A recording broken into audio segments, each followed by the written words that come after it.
We're holding, sir, we're holding. Britain has got, TV Pool has got, producer has to go in. Their producer's going in group 2. Sorry. I'm head on full, so. Yeah, you can go in next.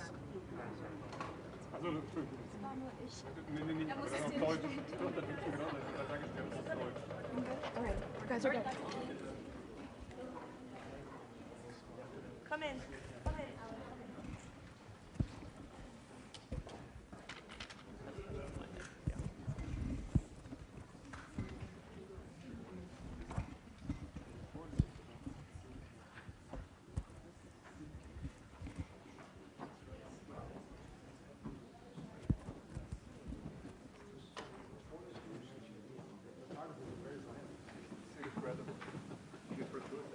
Pretty good fighter. Okay.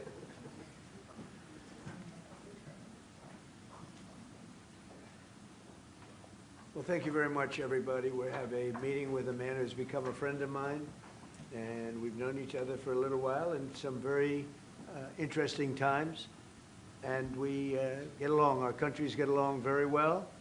We have a great affinity for each other, and the Chancellor has been very well received in Germany. He's a very successful man, became the Chancellor of Germany, which is a big deal. And he's doing a very good job, in my opinion, a great job, very popular. And the relationship that we have in trade and everything else has been very strong. We've been able to do our deals, and it's been very strong. We'll obviously be talking a little bit about Iran today, and he's been helping us out. We've been very nice, actually. And that is coming along, as you see, very well. They have no Navy. It's been knocked out. They have no Air Force. It's been knocked out. They have no air detection. That's been knocked out. Their radar has been knocked out. And just about everything's been knocked out. So we'll see how we do. But we're doing very well. We have a great military, and they're doing a fantastic job. So we'll be talking about that. And we're talking about some very big trade deals. And those, I know, will work out, too. So I just want to say it's a great honor to have you at the Oval Office.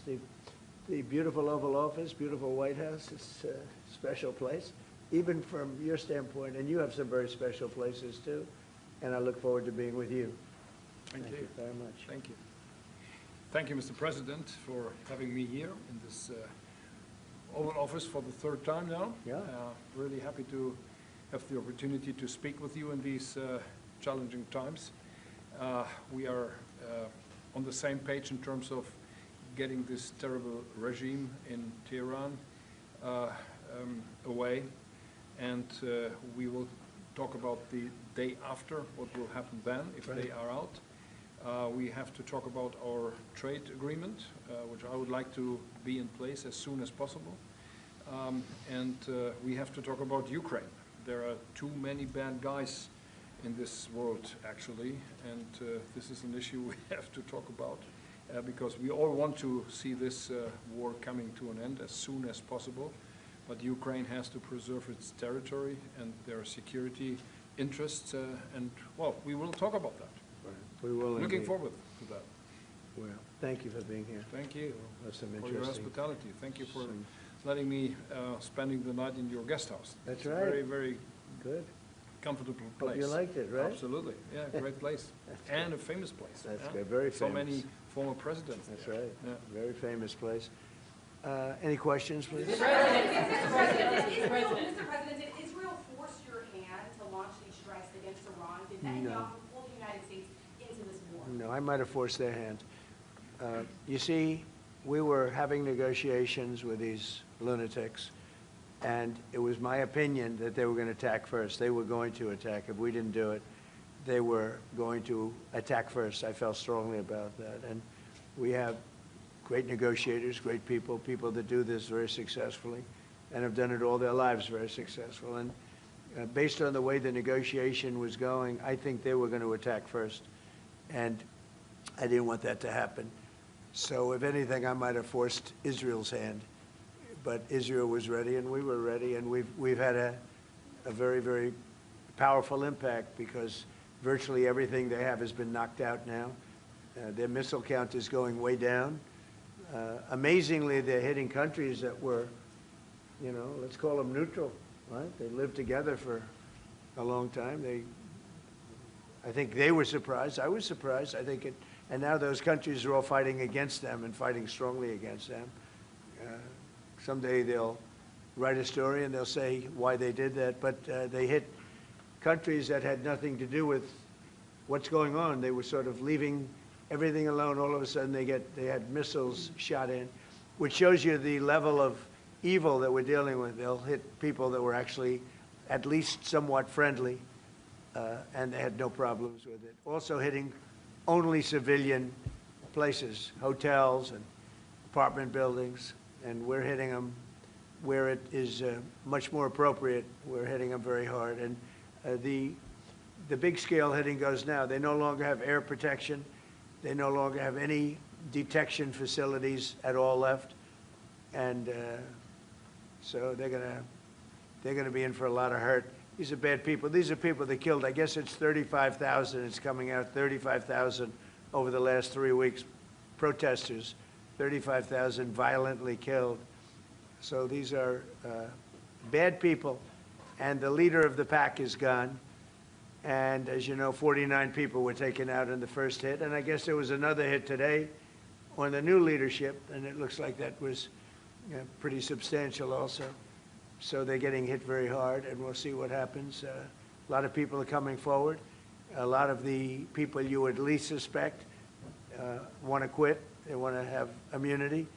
They're asking for immunity, and probably at some point they'll be dropping, as you would say, laying down their guns. We'll see what happens. In the meantime, we're just continuing to go forward. Our military is the #1 in the world by far, and we are, everything's big in my book. Venezuela was big, this is big, the original hit, Midnight Hammer, was big, everything you view is big, but it's not considered very big by some standards, by some of our standards. We have a military like no other military that's ever been built. Yeah, please. Mr. President, what's the worst-case scenario that you have planned for in Iran? Well, I don't know if there's a worst case. We have them very much beaten militarily from the military standpoint. They're still lobbing some missiles. At some point, they won't even be able to do that because we're hitting all of their carriers. We're hitting all of their missile stock. You know, they built up all these missiles over the last few years. They had a lot of them. They've shot a lot of them, and we're knocking out a lot. I guess the worst case would be we do this, and then somebody takes over who's as bad as the previous person, right? That could happen.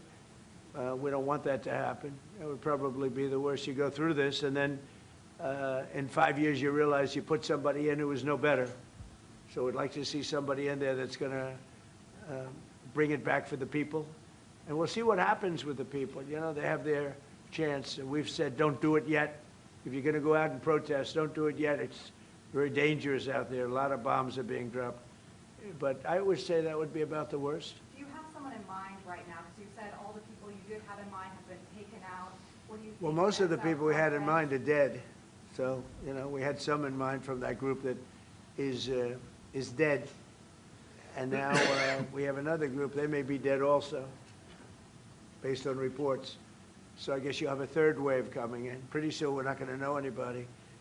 But we have, I mean, Venezuela was so incredible because we did the attack and we kept government totally intact.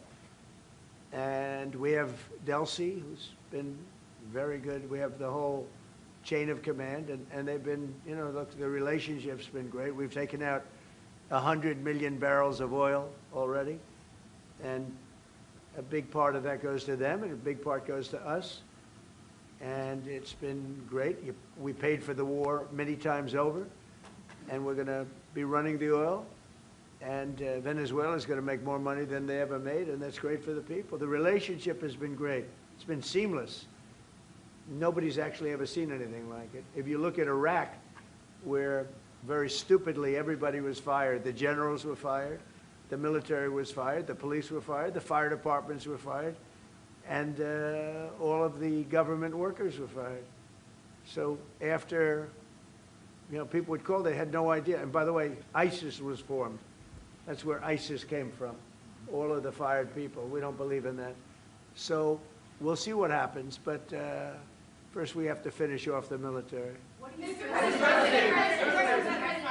Prince Reza Pahlavi, is he an option at all in your mind? I guess he is. Some people like him, and we haven't been thinking about too much about that. It would seem to me that somebody from within maybe would be more appropriate. I've said that. He looks like a very nice person, but it would seem to me that somebody that's there, that's currently popular, if there's such a person, but we have people like that. We have people that were more moderate. You know, these were radical lunatics, and you know what they get? They get nothing. All they do is kill people. Mr. President, what exactly was the imminent? You've asked, not your turn. Not your turn, please. Mr. President, are you going to take the heat off the European superintendent to help you? Mark Rutte called on the allies to also help you. What does that mean? Well, you have to ask Mark Rutte. He said not as part of NATO, but to be helpful to you in this. Well, some of the European nations have been helpful and some haven't. And I'm, very surprised. Germany's been great. He's been terrific. Others have been very good, terrific. I think that the head of NATO, Mark, is fantastic. Okay, Mark Rutte. I think he's fantastic. But some of the European, like Spain, has been terrible.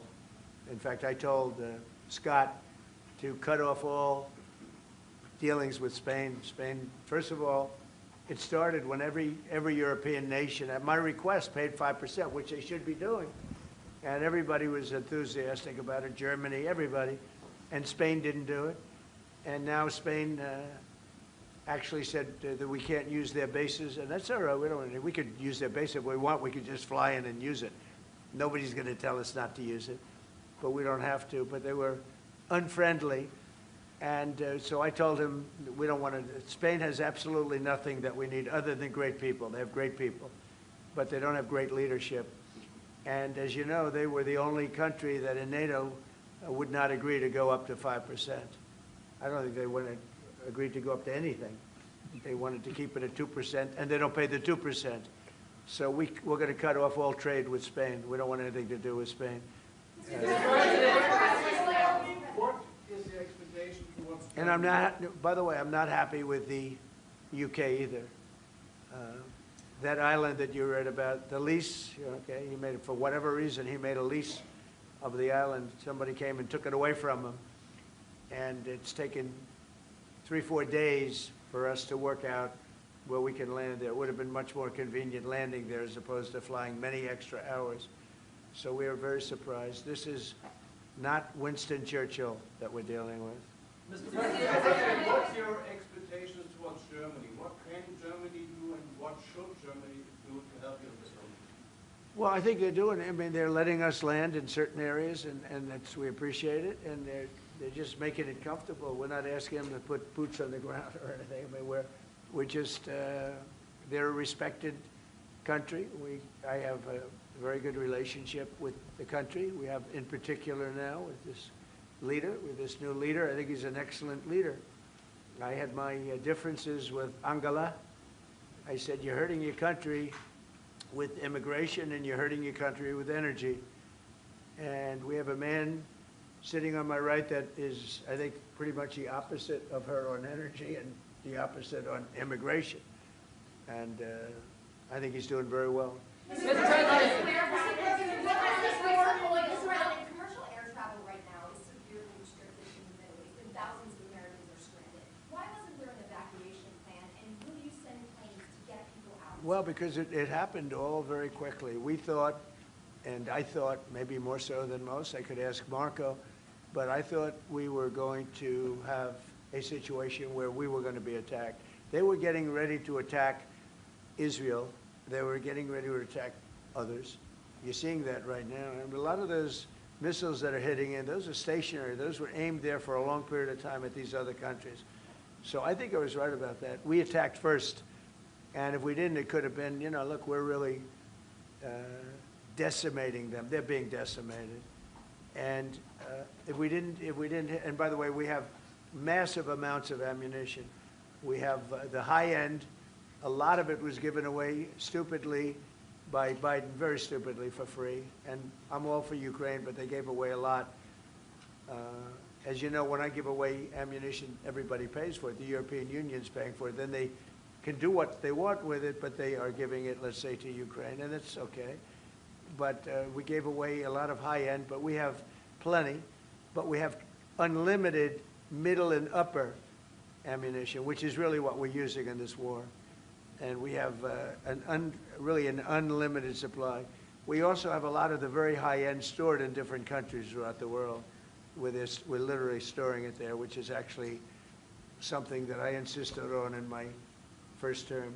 I rebuilt the military in my first term. The military is great.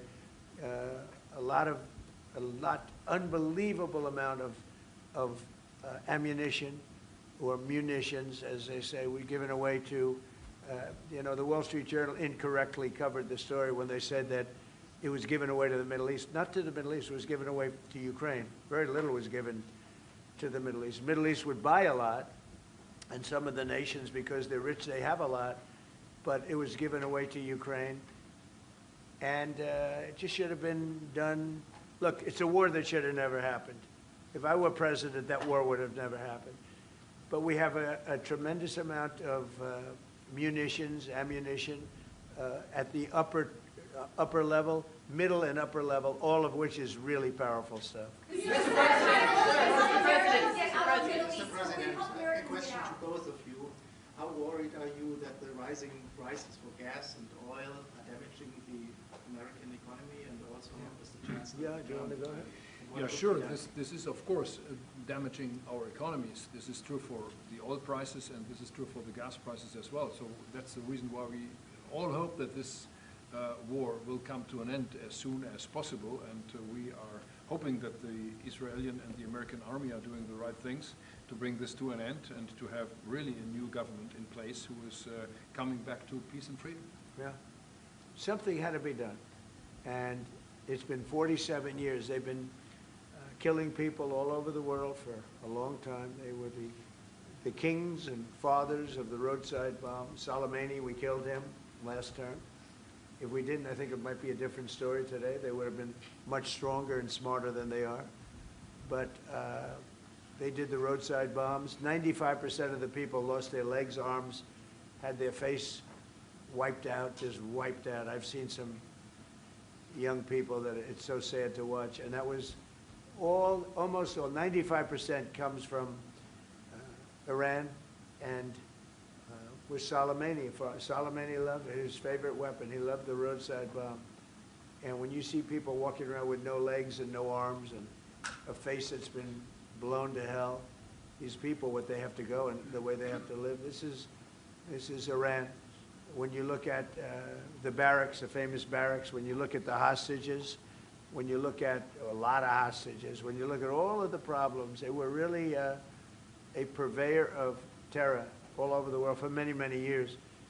And it's something that had to be done, something. And I believe that if we didn't, because I see where Congress, if I didn't do this, guys like Schumer, who are losers, the Democrats, they're losers. That's why they're not here.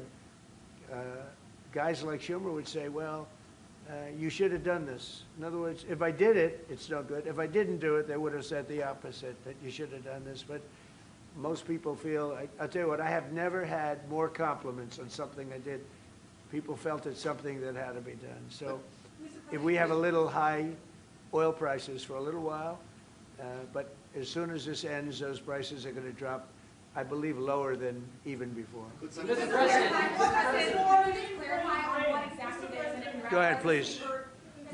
President. Yes. How do you want to solve the conflict on tariffs between the EU and the US in this? Between who? The conflict on tariffs between the EU and US. How do you want to solve it? And U.S. and who? EU, European Union. Oh. How do you want to Well, solve we won on tariffs, actually. Somebody said you actually won the case. We won on tariffs. We had a decision that was wrong. It was a very bad decision from certain standpoints. From other standpoints, a very powerful decision because it reaffirmed all the fact that we have all these various forms of tariffs that we felt right, but it totally reaffirmed it. It said you can use all of these tariffs. So we have all these vast menus of tariffs. And tariffs have made our country very rich. We have to charge tariffs to nations who play with their money. You know, they move their money up and down like a yo-yo. We have to take care of nations that have been good to us and fair to us, and we're going to take care of them. Other nations, they haven't, and we haven't let them take advantage of us. But the whole thing with tariffs is we had a decision that, like, as an example, we have a license situation, and the license is something that allows us to immediately stop all business with, nobody even knew we had this power, but we do now because of the decision. We have the right to stop all business having to do with a certain country. If a certain country is not treating us well, the president, without going to Congress, has the right to stop. Sort of interesting. I have the right to stop, but under that one law, I didn't have the right to charge them. So I have the right to license them, but I don't have the right to charge, which is frankly ridiculous. But the right was given to us by the Supreme Court. And we have the right, as an example, we talked about Spain. I could tomorrow stop, or today, even better, stop everything having to do with Spain. All business having to do with Spain. I have the right to stop it. Embargoes, do anything I want with it. And we may do that with Spain. What do you think? Well, sir, I think we're going to talk about it with you. I know that you have strong power. The Supreme Court clarified. We know you can use it, and if you need to use it to assure national and economic security, we'll do it. Scott, do you have an opinion? Sir, I agree. The Supreme Court reaffirmed your ability to implement an embargo, and as we've talked, from your first term, the Section 301s and the 232s have withheld more than 4,000 lawsuits, and USTR and Commerce are going to begin investigations, and we'll move forward with those. And we've instituted a 15% tariff on everybody, as you know, and just used, I'll tell you, we had a couple of paragraphs written in that opinion that were really incredible. Justice Kavanaugh wrote a fantastic dissent, but in his dissent, he said what we should do, and we knew that too. We just wanted to simplify it, and for some reason, I think, you know, very, very foolishly, the courts decided no, but they said you can do it many other ways, and that's what we're doing. And what we've done is we've gone to a very simple, straight 15% tariff. We've taken in hundreds of billions of dollars in our country because of tariffs. So we've taken in all of this money, hundreds of billions of dollars, and honestly, it's made us very rich as a country. Right? So it's been doing good. When will you have the full plan implemented? We have a 5-month period, up to 5 months, where we can go at 15%. And while we're doing that, as you know, we're doing the various studies and things, and we'll be coming out with tariffs, different tariffs on different countries. Do you want to talk about that first? Yes, sir. By the time the 5-month period has elapsed, we'll have completed investigations under Section 301, which Secretary Bessent talked about. We know there are countries out there with deals who are very interested in keeping the deals. We need to go through and investigate all these unfair trading practices, the kinds of things you talked about, and make sure that we're protecting U.S. economic security. We know there are countries How are we going to treat Germany? Well, I think you should hit them very, very hard. You knew he was right there when you said that, Mr. President. They have expressed an interest. Germany's been quite constructive in wanting to move forward and be helpful. You know, the rest of you will talk to them as well, but obviously I will say every country, every single country wants to make the deal they already have. In other words, a deal that we have using the other authority, they want to make the same deal. And we'd like to see, actually, we're going to adjust it somewhat upward, actually, but they all want to stay in the deal, and so we'll probably be able to do that pretty easily. Mr. President, Ukraine, after all, Iran won't be able to deliver drones to Russia anymore. So what does this more mean to Ukraine? And having Chancellor Merz sitting next to you, whom would you call if you want to talk to Europe? And Chancellor Merz, you've just been what country are you from? I'm from Germany. Okay, I thought so, I could see. So, Mr. Chancellor, you have been in China and the president She likes you. in China. So I don't know. will you be talking about China and what you specifically? We'll be talking about China, yeah. And what about you? I'll be going to China in a little while. Every time you meet, you talk about China. We respect China. I do. We both do, I think. But it's always a topic of conversation. We've had a very good relationship with China. We used to lose a tremendous amount of money with China, and that's no longer the case. We have a very, very good relationship with China, and we have a very good relationship with Germany. All right. Thank you, Mr. President. We've seen countries around the world, many of whom don't usually work together, working with the United States on Iran, whether it's Saudi Arabia working with the United States, Israel, Qatari shooting down Iranian aircraft, and we've also seen European countries step up. Why are we seeing such unity around the world against Iran? That's a great point. Look, they're just evil. They're it's not the politics; it's their whole philosophy. It's their whole where they come from. It's terrible. Where they killed 35,000, I thought it was 32. Now it turns out it's much more than 35,000 people, and in some cases using machine guns with people that have no weapon. They have no weapon, and they're being machine gunned. They're being sniped from buildings. They're hitting the people with snipers right through the eyes. It's just a very evil ideology, and nobody's really seen anything like it. As I said, even the fact that they've attacked all of their neighbors, and the neighbors weren't attacking. They thought they'd maybe sit it out or what. They've hit Qatar. They've hit UAE, they've hit Saudi Arabia, they've hit Oman. They were helping us negotiate. They got hit. Everybody got hit because they're evil and they're bad. It's a bad seed, and somebody had to do it. And it should have been done sometime during a 47-year period because so much death has been caused by them, so much unbelievable death. From Germany, too. Germany's been hit. Everybody's been hit by them. It's an evil ideology. And I've never been, look, I've done a lot of good things. So many people are saying, thank you, thank you, thank you. You see it in the streets of Los Angeles. They have thousands of people. I saw it the other day, pictures of Donald Trump.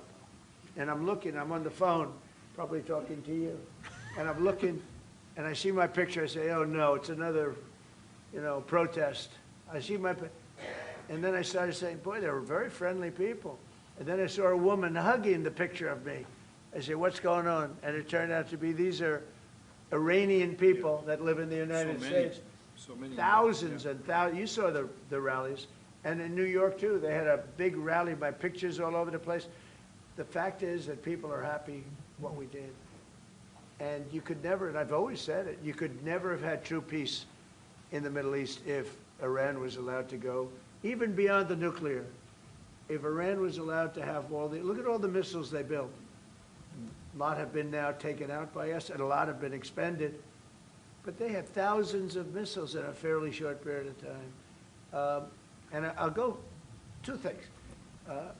The attack that we did, known as Midnight Hammer, had we not done that, Iran would have had a very powerful nuclear weapon within 1 month. We did it. It was great timing, but, and you've been able to see that too.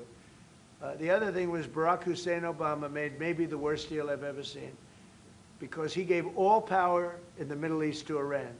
He went the exact opposite way, and I terminated that. If I didn't terminate that deal, they would be sitting with a massive nuclear weapon 3 years ago, which would have been used already on Israel at least, and other countries also. And we wouldn't be talking about it right now. But if I didn't terminate the deal that Obama made, giving them everything, including plane loads of cash. Do you remember the airplane flew over there? It was a Boeing 757. It was 2 of them, loaded. They took out all the seats. It was loaded with green cash. So much cash that it was in Virginia, Maryland, and Washington, D.C. They got all the cash from all the banks. They put it, and they flew it to Iran. I never knew a president had that power. I'm going to maybe try it sometime if it's okay. I think I'm going to do it. I'll fly it somewhere. Nobody's ever seen anything like it. 2 planes loaded from floor to ceiling, big planes, Boeing 757s, taken over there and given cash. In addition to that, he was giving them billions of dollars.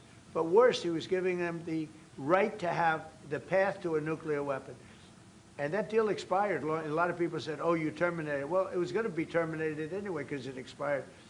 It gave them the right to have top-of-the-line nuclear weapon. If they had, because they're crazy, just like the people on my right during the State of the Union. I looked at them, I said, you're crazy? These people are crazy. And if they had a nuclear weapon, they would have used it. All right, how about 1 or 2 more? Mr. President. Go ahead, please. Chancellor Merz, you just heard that the president is thinking about punishing Spain. What are your thoughts spontaneously on this, and what can you do to, Well, the answer on that is quite simple. We are trying to convince Spain to catch up with the 3% or 3.5%, which we agreed on in NATO. And as the president said, it's correct. Spain is the only one who is not willing to accept that.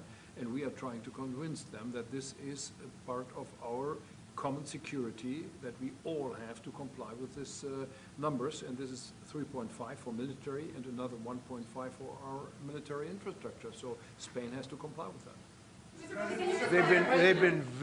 Spain has been very, very uncooperative, and so has UK. Now, the second one is shocking, but this is not the age of Churchill. I will say the UK has been very, very uncooperative with that stupid island that they have, that they gave away and took a 100-year lease, having to do with perhaps indigenous people claiming the island that never even saw the island before. What's that all about? And they ruin relationships. It's a shame. It's and that country, UK, and I love that country. I love it. My mother was born there. I love it. My mother was born there. My father was born, right? He knows all about my father. My father was born there. So, you know, very places that you sort of automatically very feel warmly about. But the UK, what they're doing with energy and what they're doing with immigration is horrible. You have the North Sea. Somebody said yesterday, what would you do if you were the UK? Open up the North Sea. They got windmills all over the place that are ruining the country, ruining the landscapes, ruining the beautiful fields. Open up the North Sea. It's one of the greatest, think of it, they buy their energy from Norway, which gets the energy, the oil, from the North Sea. So Norway drills in the North Sea and sells it to UK. And UK has a better part of the North Sea. Open up that, and number 2, illegal immigration.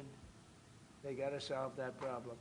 And I must say, that's not only UK, that's other parts of the European Union that have the same problem. Immigration and energy. The energy is through the roof, the highest in the world.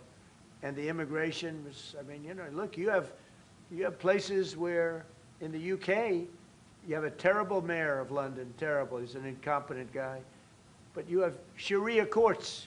You don't have Sharia courts. You don't want Sharia courts. You have Sharia courts adjudicating law.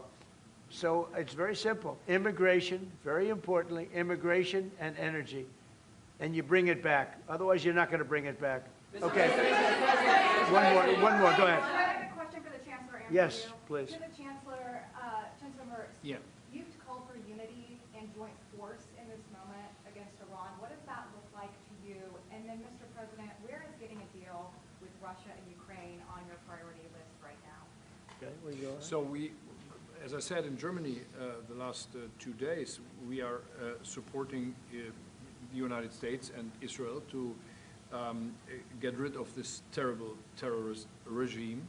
And we are looking forward to a day after, and we have to talk about the strategy. What is following after this regime is away, and we have to strategize on this entire region, and we are having a high interest in common approach and common work and what we can do, and this is important not just for the Americans. This is extremely important for Europe and extremely important for Israel and their security. So we are really looking forward to find ways how to deal about the day after. And as far as Russia, Ukraine, where is it on my priority list? Very high. We thought that, I thought it was going to be one of the easier ones. I've settled 8 wars, and actually maybe one more than that. But minimum 8 wars, big ones, potential India, Pakistan, big wars, very important, big ones. I thought this was going to be much easier than it is. There's tremendous hatred between President Putin and President Zelensky, tremendous hatred. I've seen a lot of hatred in my life, but I think this is about top scale. I believe it's going to happen. Sometimes I blame one, sometimes I blame the other. I think it's going to happen, but it's high on my list. Not in that it affects the United States so much, because it's very far away, but last week, last week and for the last 4 weeks actually, 32,000 soldiers died, 32,000. And it's been averaging 25 to 30,000 soldiers a month have been dying in that stupid war. And I'd love to see it ended. It's the worst that there has been since World War II. If you can't get a deal, what will that mean for you? All you can do is do your best, you know. It takes 2 to tango, and they have to get along. They have to be able to talk to each other. They hate each other a lot. That has an impact, you know. It really has an impact. It's bad for both. The saddest is that if the election weren't rigged, my election, that war would have never taken place. And you know what else wouldn't have taken place? Allowing 25 million people to pour through an open border, that wouldn't have taken place. A lot of things would have been different. But we're doing very well, and I think a big factor in this world and future factor is what we're doing right now with Iran. If we don't stop them, or if we didn't stop them, or if we didn't start, they've been decimated. But if we didn't do what we're doing right now, you would have had a nuclear war, and they would have taken out many countries, because you know what? They're sick people. They're mentally ill, sick people. They're angry. They're crazy. They're sick. Thank you very much. Thank you very much, everyone. Thank you, Press. Thank you, Press. Thank you. Thank you, guys. Keep moving. Thank you. I got it. Thank you. This way. Thank you, Press. Keep moving. Thank you. Thanks, guys. Moving out the door. Thank you, guys. Keep moving.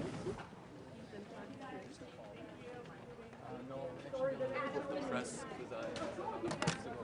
Oh, you did? Yeah.